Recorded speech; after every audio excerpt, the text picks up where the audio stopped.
So we have our 2016 RMZ-250 engine here, and we're getting into splitting our cases here shortly. And I've been asked this a lot, so we'll show how to do it. But it's time to remove the primary drive gear nut.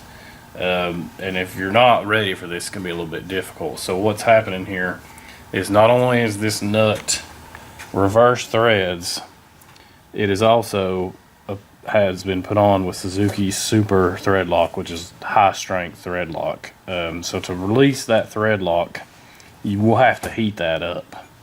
So we'll go over that and show how to remove this primary drive gear nut and put it back on.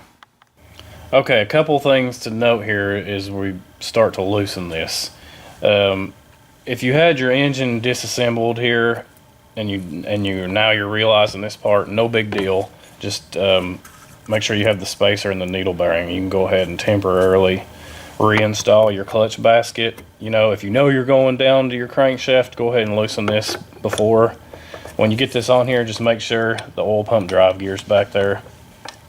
There we go. Just get that lined up and get everything on there. Since this is going to be holding a great deal of force, you want to have everything properly installed. So your gear holder, you're going to fit it in here. Make sure it's securely engaged against the teeth. This way is going to be for tightening when you torque it back down.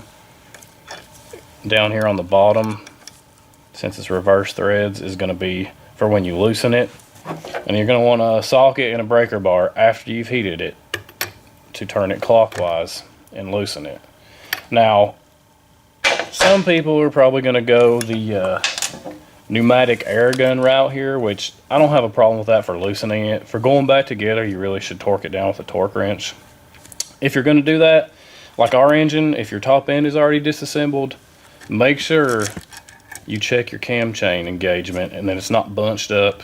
You may even want to hold a little bit of tension on it to hold it tight while you're loosening this, because if it gets bound up in the crankcases and this torque wrench turns the crank, you could cause some real severe damage to your engine. So just be aware of that.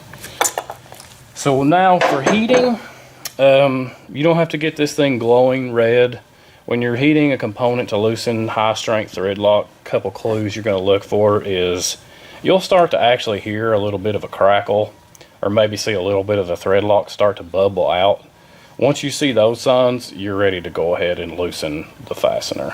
So we'll go ahead. I'm going to use a torch for this one. Get that going. And we'll apply a little heat to this. If you try to attempt loosening this without heating it, you're going to damage threads, possibly ruin your crank, or just have a real battle getting it loose. And this is where a lot of people get hung up, is they don't realize there's thread lock on this nut. So we've given this a few minutes to cool down and loosen that primary drive gear nut. So go ahead and remove this clutch basket again. Turn this clockwise. Get that off. So that's out of the way. Just remember, it might be really hot if you heated it. There is a washer in here. It'll come out. It's a spring washer, so it goes, this outside diameter touches the surface and then it flattens out as the nuts tighten, so note that for reassembly. And then the primary drive gear itself comes off. So that's pretty much it, and then you reverse that to put it back on. Couple things, make sure that you don't damage the lip of this oil seal when you're putting it back on. Put some fresh engine oil grease on here.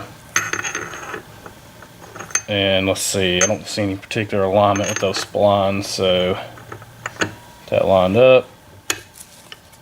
That back in. Put the washer back on as noted earlier.